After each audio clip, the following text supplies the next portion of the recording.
because we are breaking down our top 5 defensive backs in the NFL draft.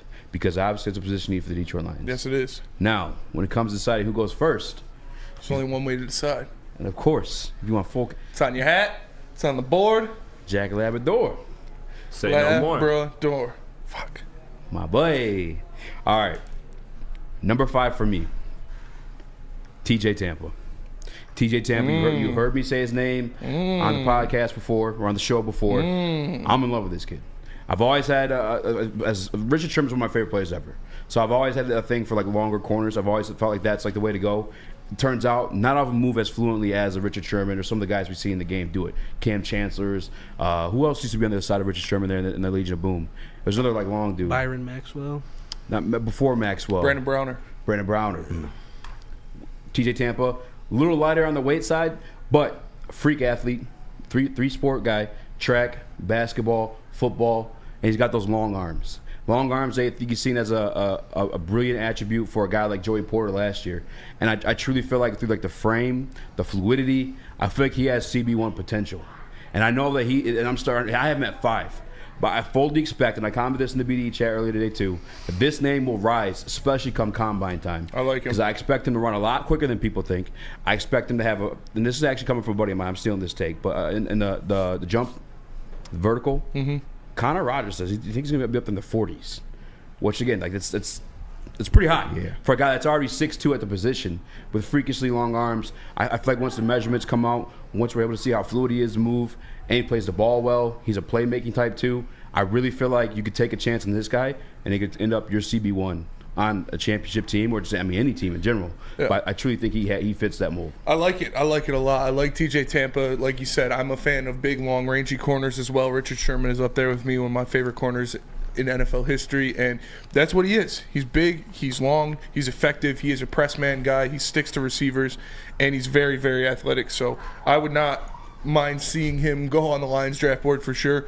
And he does seem like the kind of guy that's going to make his stock go up and creep into the first round after that combine based off of him just being that athletic freak, based off of his pure size. Like when they measure his arms, when they give him a height check and he creeps in at closer to 6'2" than 6'1". Exactly. When they show his vertical, when he runs a 4.4, like they're going to be like, okay, yeah, this is a first round pick. So I like that. I like it a lot. Yeah, another piece of it too that I forgot to put in here, just on top of him playing the ball well, one of the things you'll see across, I'm assuming on scouting reports, is the effort too. That's the thing I'm looking out for this year. Because after having years of it, of Brad Holmes' draft classes, that's clearly a thing they like. Yeah. We were in love with Jalen Carter as a prospect. I mean, everyone knew Jalen Carter as a prospect was going to be phenomenal at the position. But that's not what they're looking for. The talent is easy to find. They're looking for the character. They have a culture they want to keep in place. Yeah. I will say, and I've thought this in the past, that I think with this year and kind of moving forward, that you have your foundation, that now is probably the chance, and Dan Campbell said this last year too, that a bad apple. Yes, you can have 1 or 2 bad apples, but you need to have your foundation in place first. I think we have that now, especially when we end up locking up Amon-Ra St. Brown, maybe some guy named Jerome, you know what I'm saying? But I feel like the foundation is in place to where now you can start taking on the bad apples. But this guy's not that. This guy is I agree. Dan Campbell. I agree with the Dan Campbell guy aspect and what he does, what he brings to the table, and I do think they're going to look for that for sure. Chris?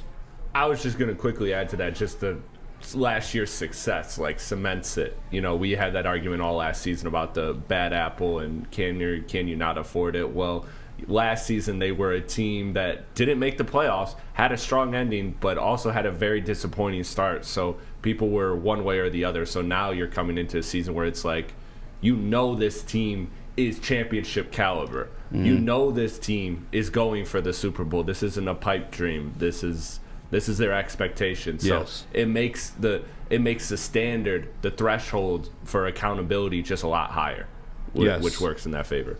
Some of the knocks on him, I guess, to be fair, and why he's like 5 is he's not really like a sure tackler. Like because he's had that big long frame at the college level, he likes to bully people. With that, he doesn't really wrap up. That's the only thing. But I think again, when you get a guy that's raw, I think he's only like 22 years old as well.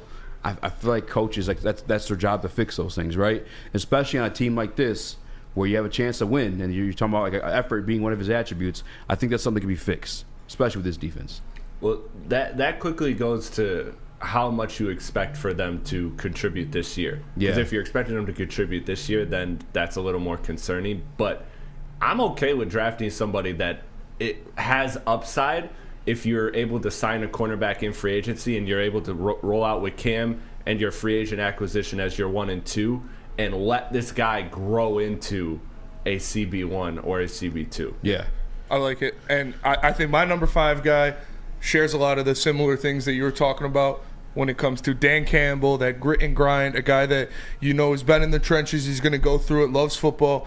On top of, I think he's going to shoot up after the combine based on his pure athletic freakness, and that is Quinion Mitchell out of Toledo. This kid he's good. He's damn good. In the past 2 years combined, he's had 30 PBUs and 6 interceptions.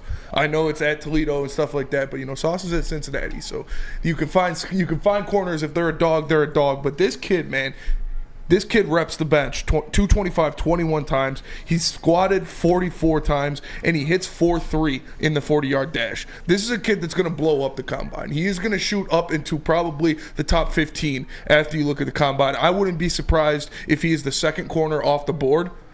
But for me, the one thing that trips me up, the one thing is he's not higher on my list, is he gives me a little Okuda-ish vibes.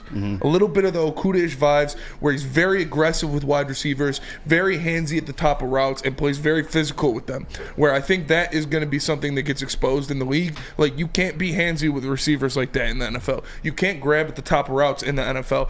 But this kid, man, he does it all. He really does it all. He can play zone. He's great in press man. Like I said, he is a freak athlete. And he has elite ball skills when it comes to it. So I don't think this is going to be anywhere near the Detroit Lions. Even though I have him ranked at number 5, I could see him being the second cornerback off the board because of how much hype he got in the Senior Bowl, which all of the scouts saw, and he is going to absolutely tear up the NFL Combine. Yeah, one of the things I went back and looked at, because I felt that too watching him, and you're playing with the Toledo, you're not getting the best like the referees, Yes. you're not facing the best competition. He had no flags, but if you put on the tape, you do see he's a little bit more physical. But I think one thing, watching, again, coming back from the Senior Bowl, that's where the hype comes with this kid.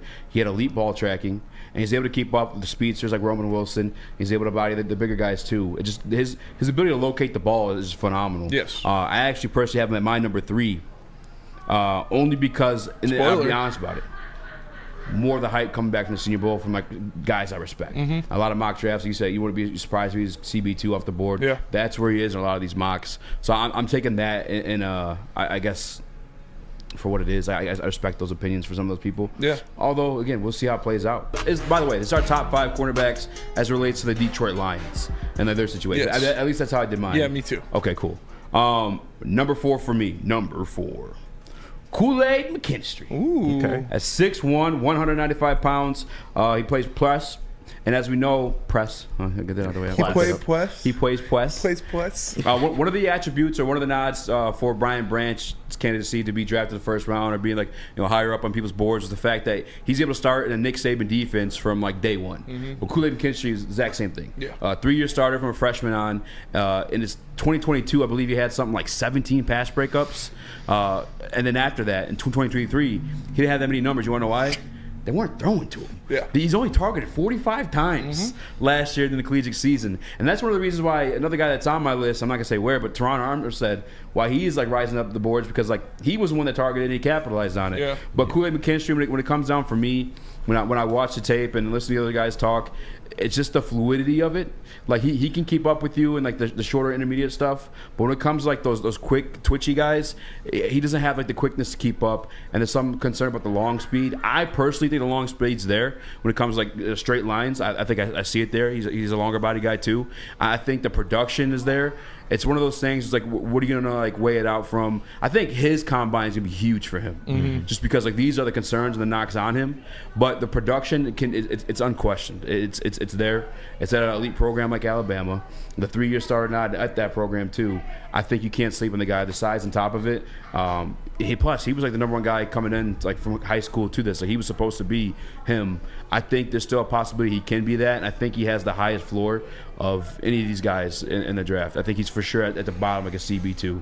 I mean, the size alone is something that's going to offer you there. I just don't know in this defense per se, how AG likes to play man like that, that he's gonna be able to keep up. I think he's more of a zone quarter if he's gonna be able to, if he can't have that quick twitch ability to keep up with those type of wide receivers. Yeah. I like Kool-Aid, I do, but we'll see where he falls on my list. But I'm with you. I don't know if he fits this scheme as well, and I do get Kelly Ringo vibes from him. Yeah. Not as bad as Kelly Ringo, because Kelly Ringo fell off the planet when it came to the draft. Yeah. But I think it's a similar kind of thing to where he's got a better DB on the other side of him. Yeah. He's got 2 great edge rushers in front of him, and that makes him look a lot better than he actually is.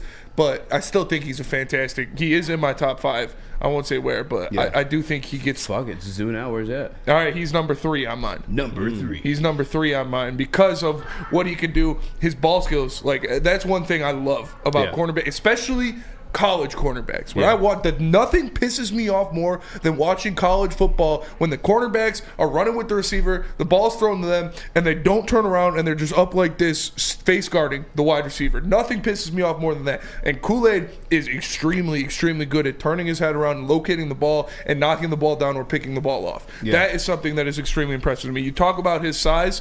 He is a big guy. He is a physical guy. He can make things happen. And in zone, he is better than he is in man. He's still pretty good in man, but he really is good in zone because he's great at anticipating throws and being at the spot he needs to be. But that is why he's at 3 on mine and instead of higher, because I don't think he fits the Lions scheme and what they want to run the most. I agree. Yeah, 1,000,000%. Yeah. And to be honest with you, I probably should have TJ Tampa ranked over him for that reason. I think he plays the catch window really well too. But for everything you said, that's why he is number 4 on my list. And honestly, I would be comfortable moving him to 5 for that situation. I know he's a name, that, and a lot of people just go off the name. And he's a deserved name too. Like, the production's there. But system-wise, and this translates to the league, again, like you said with Keely Ringo was a name. Yes. But when it comes to like pro scouts to translate into the league, it just pan out that way. Right. And he went to the Eagles, by the way, who like needed a cornerback and still wasn't able to really show out until like at the back half of the season. A couple guys got hurt. And then one other thing I want to say too is a knock on him, and I don't count this as a knock, but they say that he plays the ball for deflection rather than interception. Yeah. I don't have an issue with that. No, me either. Because the other thing too, like they'll have the same knock where like, oh, he tries to go for an interception more than just playing the ball. You can't have it both ways, guys. Get your hand on it. Yeah, just get a hand on it. I'm cool. Exactly. I'd rather you just knock the ball out. Interceptions are nice, but unless it's like Primo there, do your job, just knock the ball out. Yeah. KG, you got anything on Kool-Aid McKinstry? No, but I do think Terry and Arnold is the better corner of the two. He's better fit for our scheme. AG, he likes to play that outside man corner, and I think he would fit very well with us. I agree. Yeah, me too. I agree. Who's your number 4? Number 4 for me. Number 4 is the Great White Hope, Cooper DeJean. He is number 4 on my list. I just talk to me. Talk to me. This kid is a freak athlete. When you put him out there, he's going to be your punt returner. He is going to be a guy that can bring some electricity to it. But I've seen him play. I watch a lot of Big Ten football, and he is not this press. Look like it. Yeah, I watch a lot of Big Ten football, a lot of Iowa, Nebraska football. No, that's 5% he is not this press man coverage guy in the league.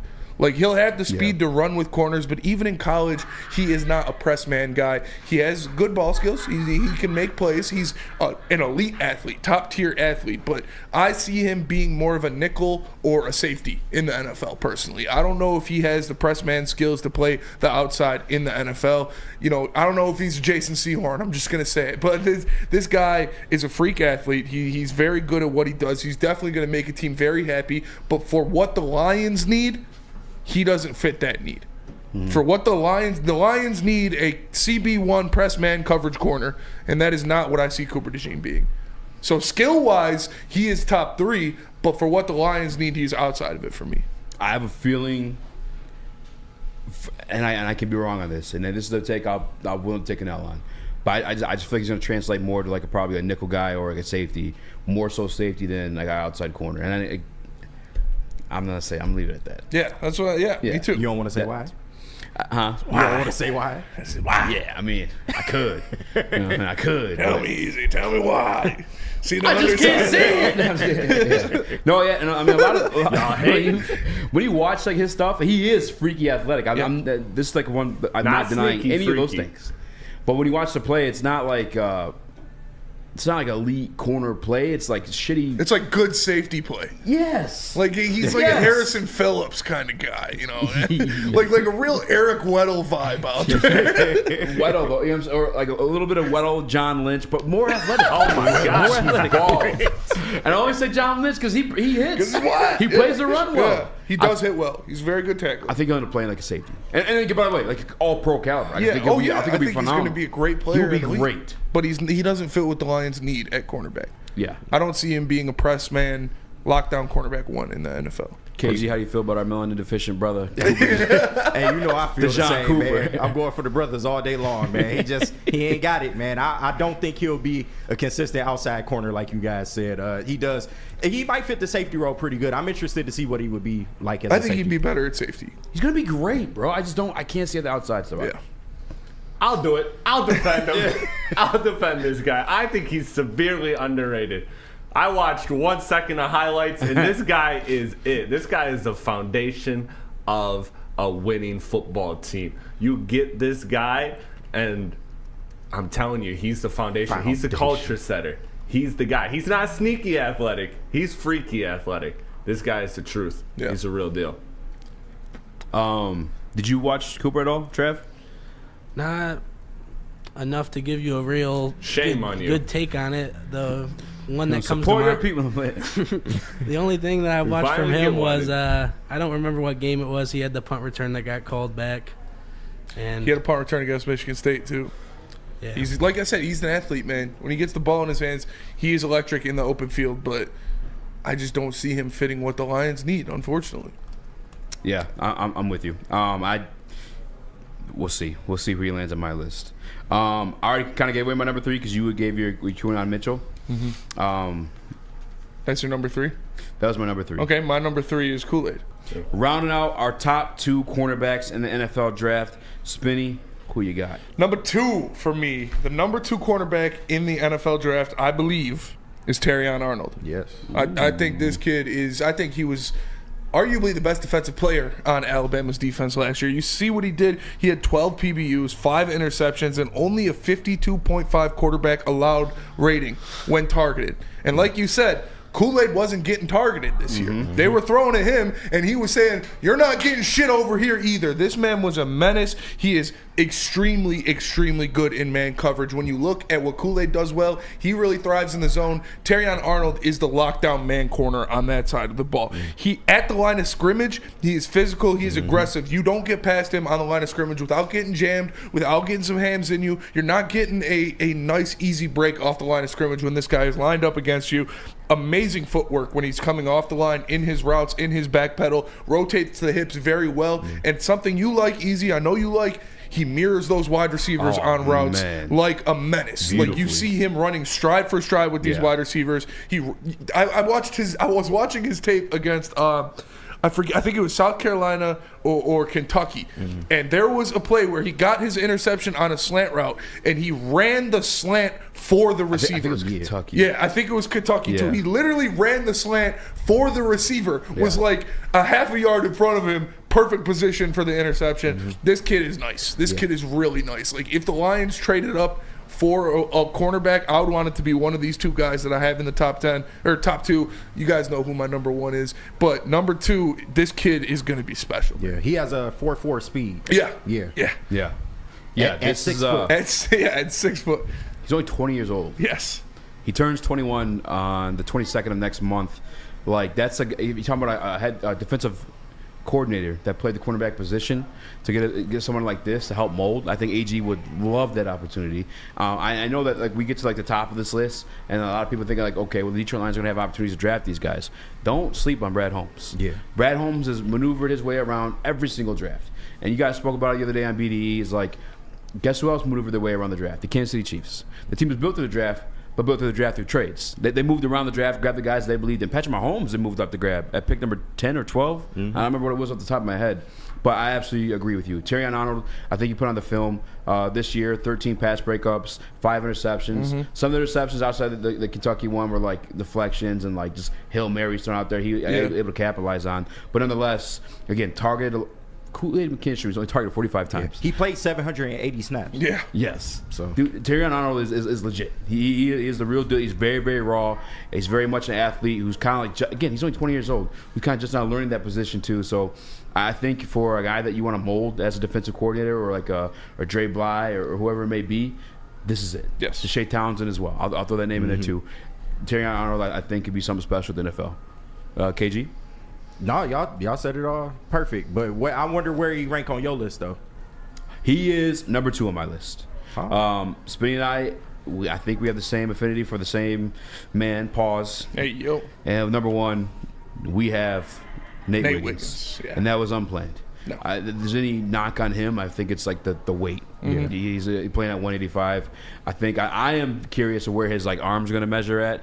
I think that's obviously a good attribute of a cornerback. You're fucking reaching out there to make a play on the ball. But at 6'2", I'm pretty confident it's going to be at least comparable to that of like your average like cornerback in the league. Tremendous play speed. The efforts there. We talked about the forced fumble he had at the 1 yard line, chasing down a running back. And obviously we know running backs are a little bit like fucking pit bulls. Like they're tough to take down. At 6'2", he's very, very, very, very, very fluid. He's just a really smooth athlete. And you talk about running routes for guys. It's something that Nate Wiggins does too. He's got the link that we in love with, and I think he plays the ball well too in the catch window. I think he has the best combination of height, speed, and arm length out of any cornerback that I've looked at in this draft. This kid, I fell in love with him when I put on his tape for the first time. I was like, this is a kid I can easily see being cornerback 1 out of this draft. This is a kid I can easily see being cornerback 1 on a contender in the NFL very soon. Like you said, the things he can do stride for stride with receivers, his speed, he's going to run a 4.3 low in the combine. It's going to be like a 4.32, 4.31. This kid is fast, man. He's multiple sections of his highlight film were him chasing down running backs from the outside corner position that broke up the middle, and he runs them down after a 20-yard gap and punches the ball out right before they get to the end zone. Dan Campbell got written all over him. Just huge, big, plays aggressive, plays at the top of the routes, is good at contesting the ball without causing penalties. I love this kid, man. I think he's the best quarterback in the draft, and I don't think it's close. Yeah, this is it. It's between him and Terrion Arnold. I think TJ Champions will climb up boards, but this is the guy. I think he's just most ready to go right now. If I had to pick a guy to be like CB1 for damn sure out of this draft, the best corner, in my opinion, is Nate Wiggins. And I know a lot of like aficionados have it as Terrion Arnold, but I just feel like you can't pass up what he does at his size. It's just way too fluid to pass up. So fluid of an athlete, man. Yeah. He, like you said, the mirroring of routes. I'm sure he played wide receiver in high school because most cornerbacks, or at least everywhere I went to play football, we played both ways. I played all 4 ways, and if you're a cornerback, you're normally playing wide receiver. So the way he plays the ball when it's in the air, how he high points the ball, how he attacks the hands of receivers and knows when the ball's coming, it gives me vibes that he was a receiver at one point. I think he was. Yeah. I think he was recruited as both a receiver and cornerback. One other thing I gotta say too, and for the Knicks of the world, statistically, only 176 yards allowed this season on 293 coverage snaps. Yeah. And then like you hear that 293, you're in your head, you're just thinking like 290. That's 300 essentially. Only 176 yards allowed.